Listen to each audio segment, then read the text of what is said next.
Wisconsin. And this is a guy, by the way, who's extremely successful. He's run many businesses, and he's run factories for Fortune 500 companies. He's literally worked in, I don't know how many different countries, just about everywhere in the world, including places you would never want to go. He is a patent holder. He holds something like, what, 7 or 8 patents? I forgot how many. A dozen if you count foreign. Yeah. And many more pending right now. So he's extremely successful. So he got involved in politics and decided to run against Paul Ryan. Because as you know, Paul Ryan is a traitor. And in an ideal, well-formed society, Paul Ryan would be hung for treason. So, but you know, we live in a lawless society, so he gets to live free and enjoy all of the money that's been paid to him by his owners. So, but Paul didn't. Our speaker, Paul Nehlen, didn't speak that way when he ran for Congress. He was, you know, kind of. I watched some of your videos. You did the regular political thing. You went to debates. He did talk about the border and the Trans-Pacific, you know, trade, alleged free trade deal that Trump killed, and he talked about NAFTA. He talked about, you know, the normal things that are on the political horizon these days. So, but what he didn't expect, and what did happen to him, was that he was viciously attacked. And this is a guy who really wasn't aware of all the players and all the people that kind of hold a lot of power in the United States. And he got schooled the hard way. And he, I guess, in some people's mind, made the mistake of fighting back and kind of answering some of these criticisms. So, but he's going to speak on all that today. I was very impressed with some of the stories he told yesterday. I hope he recounts some of them this morning. Notably, how one person can make a difference, and how there were some positive things that came out of even a failed candidacy, and in terms of not taking the seat. So he'll talk about that, and he'll talk a lot this morning, I hope, about the hidden power that kind of runs our country. And then we'll take questions as usual at the halfway point. And you know the rules, just line up right here. We go one at a time. He brought with him, I'll let him explain all this. All right, so please help me welcome Mr. Paul Ryan. All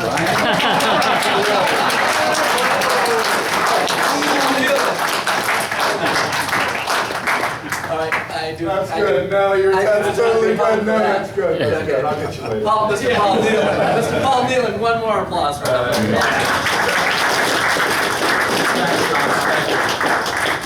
That's not the first time that's happened. Really? Well, you're both from Wisconsin. You're both Paul. I had a sweet little old lady who I was walking door to door, and she was in the garage. She was setting up a garage sale, and I walked up and introduced myself, Paul Nehlen. I'm running for Congress, and I live, 2 neighborhoods over, and I've run businesses here and had 400 employees in this little town that we're in. And we had this great conversation, and she said, "Well, Paul Ryan, I can't wait to vote for you." and she realized immediately she had made a mistake. Thank God. It wasn't because I had my name emblazoned across my shirt or anything, but we had a great conversation, and I see her semi-infrequently, and she brings that story up, so it's awfully nice. As John said, I will answer any question asked at the midpoint. If you guys hold off on the questions till the end, there is no question off the table with me. A couple of things. So you're looking at me going, okay, the guy's got a nice camel hair jacket on, but he's also got a shirt on underneath. I don't know if anybody recognizes this person. Anybody know who this is? Some people probably don't know who this is. This is Robert Bowers. Anybody know the name Robert Bowers? Does anybody know the name Jussie Smollett. Smollett? Yeah. Everybody knows the name Jussie Smollett, right? Does anybody know the name Spencer Goldbatch? Does anybody in the room know the name besides me, Spencer Goldbatch? No? Nobody. That's sad. I'm going to tell you why in a minute. But first, I want to thank John for having me here. There's a gentleman in the audience, Kyle, who did some very good work for me. I'm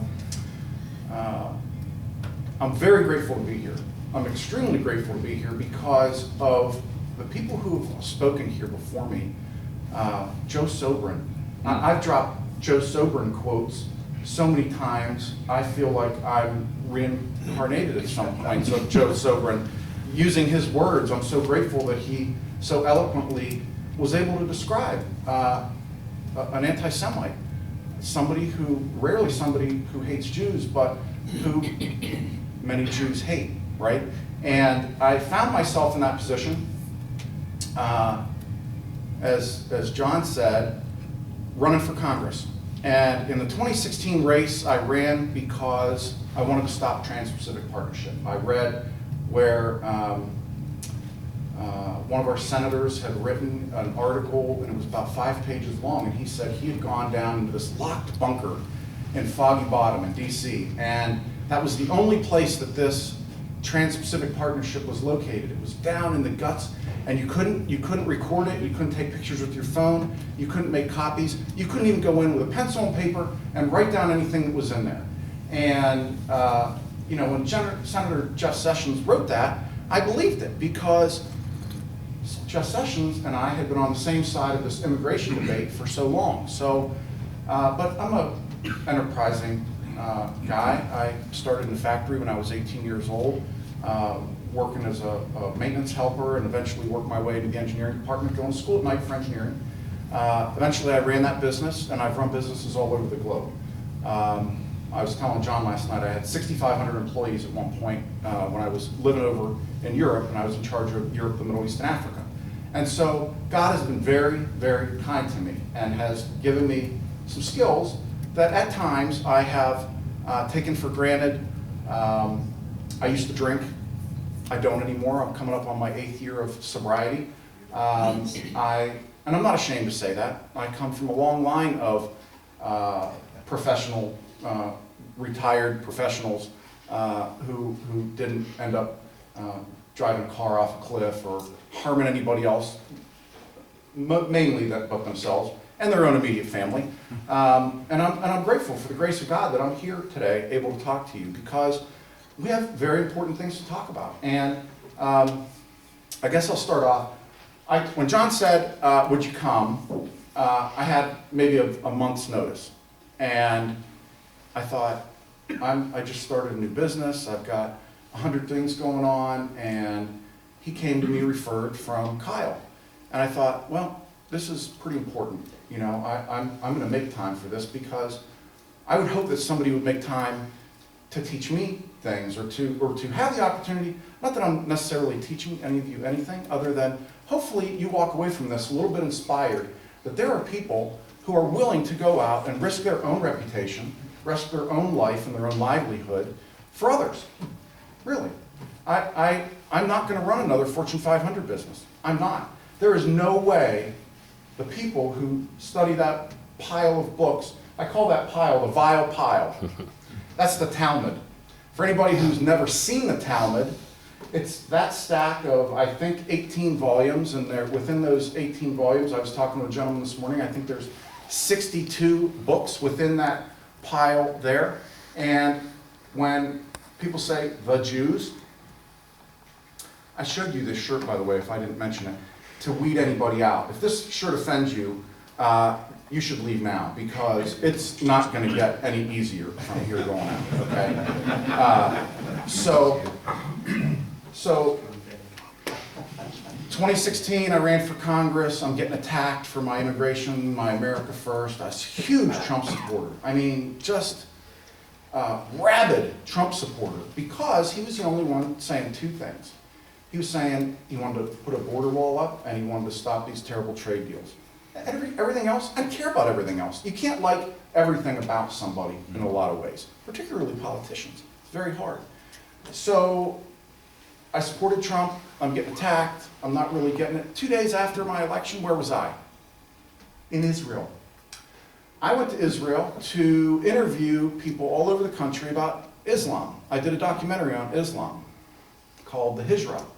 And the Hijra Muslims believe that if they travel from one country to another country to help transplant Islam to where it isn't, from where it is, that they will get that much land in heaven.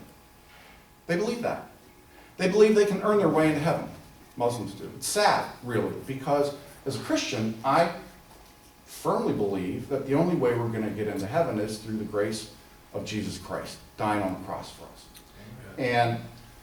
And I can't earn my way in. I try not to be a bad human being, but we're all sinners from Adam and Eve all the way down. All of us are sinners. We all have that inherited sin of Adam and Eve. Even if we were to live a completely pious life, we would have that inherited sin from Adam and Eve, which, Christ went to the cross for us. So as you look at this pile of books, the second pile of books, so that first pile of books I like to think of as an economic warfare doctrine, right?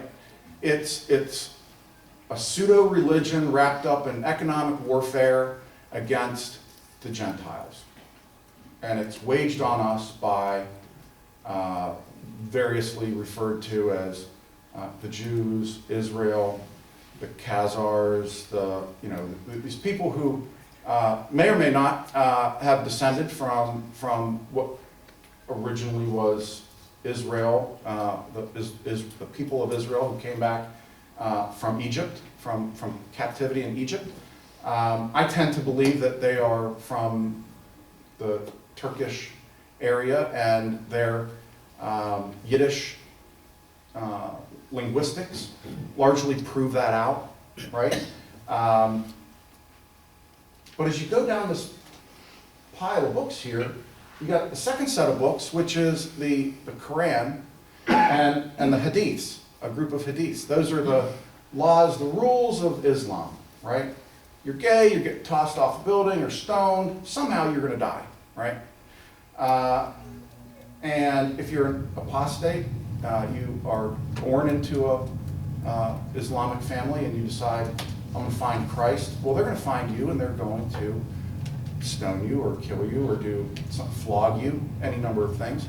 That religion believes you have to earn your way into heaven. And so, how do they do that? Well, they do that through 4 or 5 different forms of jihad, one of which is the hijrah, moving to another country to transplant, undermine that country's laws and customs and beliefs, displacing the people, the races who live there. And that's a problem. The third book there is Mein Kampf. And there's got to be 60 or 70 dog-eared pages in there of things that I just very recently read that book. And you go almost your whole life, raised a Lutheran, went for a short period of time to an evangelical church because it was close to my house, and I'd been moving all over the world, and I finally moved back to Wisconsin, and some former employees went there. They were in the choir, and so I wanted to be around people who, I knew, and I'm very active in the church, and I realized these people don't believe anything that I believe. They believe that we ought to be worshiping the Jews and Israel and sending all of our money and our power and our authority to Israel. That's wrong. I got into a huge argument with the pastor. He called me an anti-Semite. And I said, no, I am defending myself. I'm being attacked. And he said, well, you shouldn't say some of these things that you're saying. Well, wait a minute. Let's back up. Why am I saying these things? What is prompting me to say these things? Well, I started realizing that a lot of these people who are attacking me on Twitter and Facebook and in the news media had very distinctive names, right? Cohen, Berg, Steins. A lot of these folks had a common race. They weren't white folks that were attacking me. They were a race of people who, as Dr. Kevin McDonald would say, unite in order to have strength, right? They unite in order to have strength. And they unite when it's good for them, and then they battle with each other when it's, they don't need to fight with us. And so the last 2 books there, the Holy Bible and I have Jesus in the Talmud. If you haven't read that book, it's a magnificent book. It basically goes through those stacks and talks about what the Jews said about Jesus Christ. And you'll hear people say, oh, it's been totally debunked. They don't say those things in those books. Well, why did I spend good hard-earned money to buy that stack of books? Well, because I don't trust anyone. I don't. I've been conditioned by other humans to not trust them. It's sad, really. And so I heard all these horrible things that Jesus is spending eternity in a vat of boiling excrement. I thought, that's a pretty definitive statement to make. And that I think maybe Balaam is in a boiling vat of semen. Who would write that in their book? I can't hardly believe that that's true. So I went on eBay and I found that stack of books. And I bought that stack of books. And I went through that stack of books with a guide for somebody else who would look. And I looked for all the references. And you know what? They're all in there. And anybody who doesn't believe it is welcome to come up and look in there and look at the footnotes in that book and look in that stack, that vile pile, find out for themselves that it's in there. Don't take my word for it. Be just like me. Don't trust anyone. Do your own first-hand research, right? And find out that that's exactly what's going on. That's exactly what's going on in this country. And, this Robert Bowers guy, so he's in Pittsburgh, and he's on social media, and he's reading all this stuff, and he's learning a lot of the same things. He's getting upset, right? Because we've got Muslims coming into the country, and other folks, low IQ folks coming into this country, and we're paying for all of this, by the way, through our taxes, and through, you can think of that pile right there as the FBI crime statistics, right? Who's committing all the crimes? Well, I would argue it's the people with the tallest group of books. It's the Jews. The Jews are committing the most crimes, unquestionably. And I'd be happy to debate a whole line of people later that want to prove me wrong. I'd be happy to do that. Trump, I was a huge supporter of Trump. But then we have Robert Bowers. Robert Bowers goes to this Tree of Life synagogue. Why did he pick the Tree of Life synagogue? Well, was it convenient? Was it happened to be in Pittsburgh where he was? Well, a little bit, but even more so, that's where a group of HIAS, H-A-I-S people, Hebrew, H-I-A-S, Hebrew Immigrant Aid Society. Hebrew Immigrant Aid Society makes sure that the Muslims can get into this country to rape and murder white folks. They make sure that Mexicans can't be deported and that they can come into this country and rape and murder white folks. They work tirelessly at making sure we exalt lesbian, gay, and all the other letter folks. They're on TV. We can't get away from it. Our children are being read stories by transvestites. It is absolutely abhorrent behavior, and it is the hallmark of a crashing civilization. Crashing civilization. But is it salvageable? I absolutely believe that it is. I absolutely believe that it is. I believed in Trump. I absolutely believed in him. I believed all of his rhetoric. That a friend of mine, I was telling a story last night at John's house. A guy by the name of Charles C. Johnson was, I was friends with him, I'm friends with him, and he helped organize those 4 ladies that showed up at the debate that Bill Clinton raped, right? You remember that? Very late in the game, I want to say it was October timeframe, the October surprise, was those 4 ladies, and remember Bill Clinton sitting in the audience looking at that, you know, that was important. That was an important moment, I think. But MAGA was marketing. MAGA was marketing. And none of us should really be surprised by that, because Trump is a master marketer, right? He took a failing casino in New Jersey and sold it to somebody else and charged them to keep the name on it. Successfully did that. You got to hand it to somebody who can pull that off. I'm flabbergasted by it. But you see what's happening in the world right now. Trump, bombed Syria. He's going after Venezuela. He will not pull our troops out of the Middle East. What's that all about? In my mind, it's all about the petrodollar.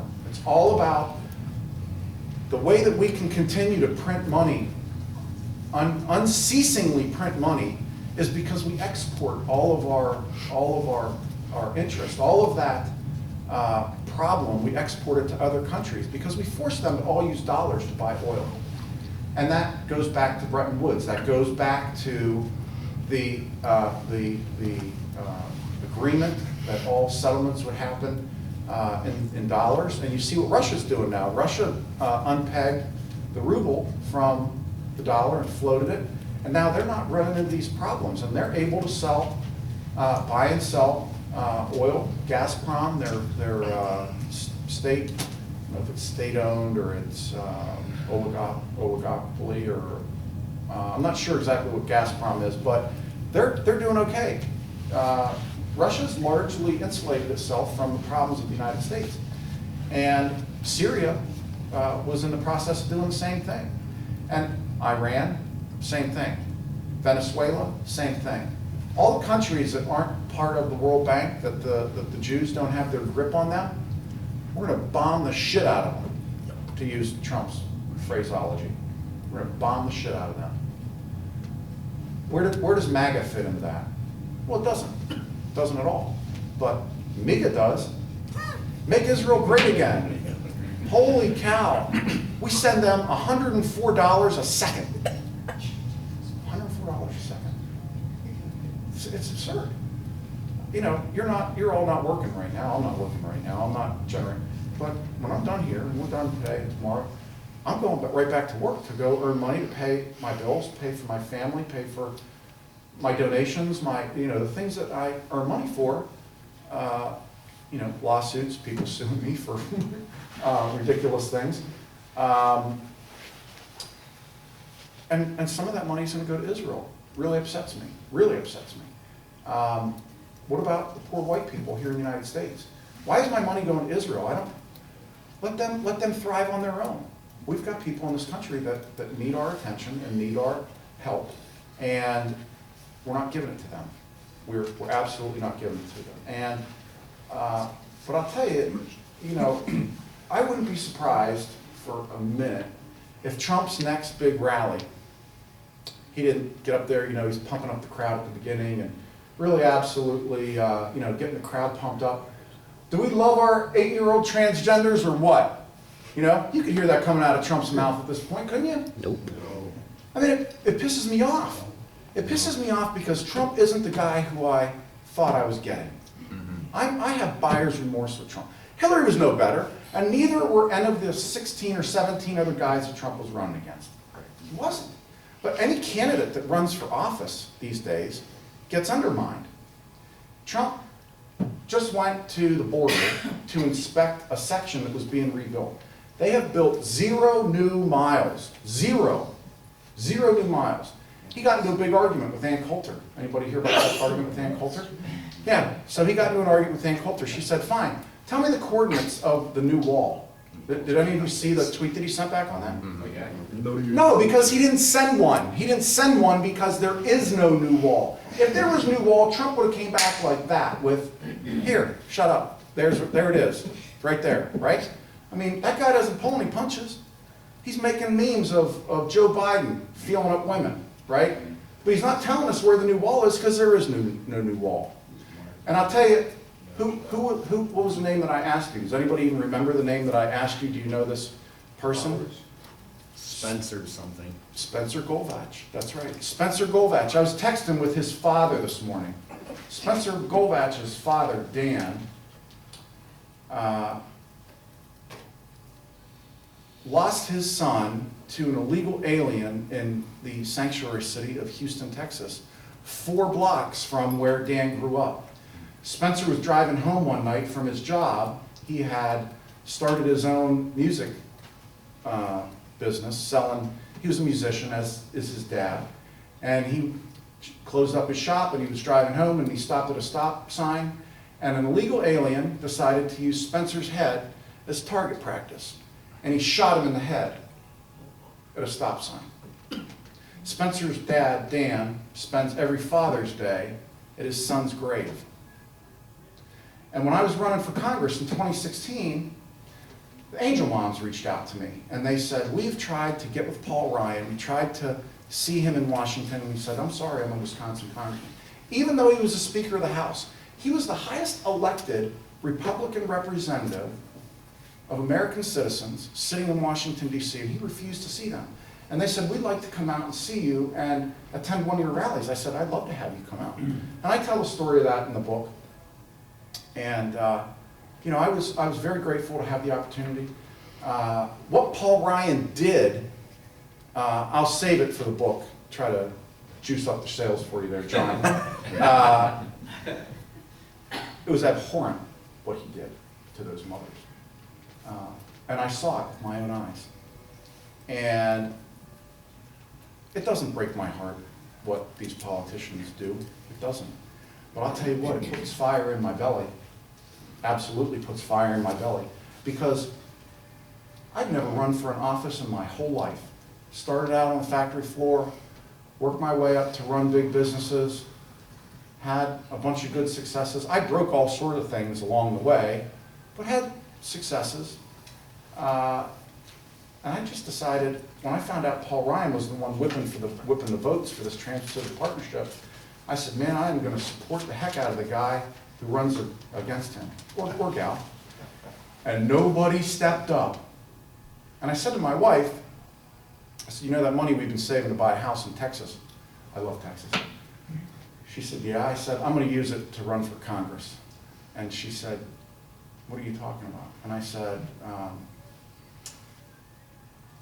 going to use it to run for Congress. I was a Paul Ryan supporter. I raised money for him. I gave him my own money, gave him my time. I pounded signs for him. And he betrayed me. He didn't just betray me. He betrayed all the workers that I've worked so hard from the 80s till now to make them have a place where they can earn their money, raise their kids, raise their families in a place that was safe, only to watch their jobs go to Mexico and Canada. Paul Ryan's accelerating this.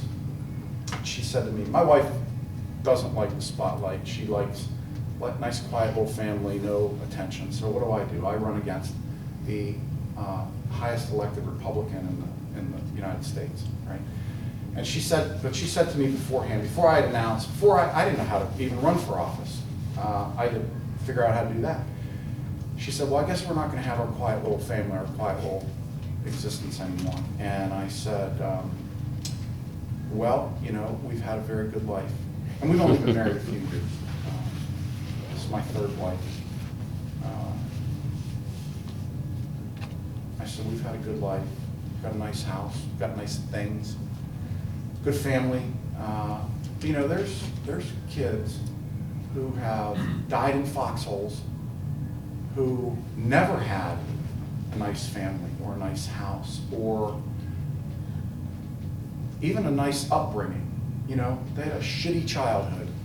And they went and they fought so that we could have a country that was worth something. So I'm doing this for them. I'm doing this for all those workers that I saw lose their jobs over the course of time. And I was very fortunate. I had workers, the vast majority of all the factories I've ever run are still running, and there's people in them. I had a guy just 3 days ago send me a text message I hadn't spoken to in a while. He was an employee of mine 12 years ago. He said, I'd like to use you as a reference. I love getting those text messages. I love getting those emails saying, hey boss, I just got a promotion. I haven't seen this person for 7 years, and they still call me boss, and they want to tell me about the success they've got in their life. I got a new kid. I got a new grandkid. You know, those are magnificent things. That's what community is. That's not what capitalism is, though. It's not what capitalism is. That's what, in my mind, National Socialism is. That's where, if you're smart and you work hard and you are going to build a business and you're going to do good things and build your community up and build your nation up, But you're not gonna do it through having pornography and decimating our youth, or running pharmaceutical companies and pushing out opioids. And the solution to opioids, right? The Sackler family,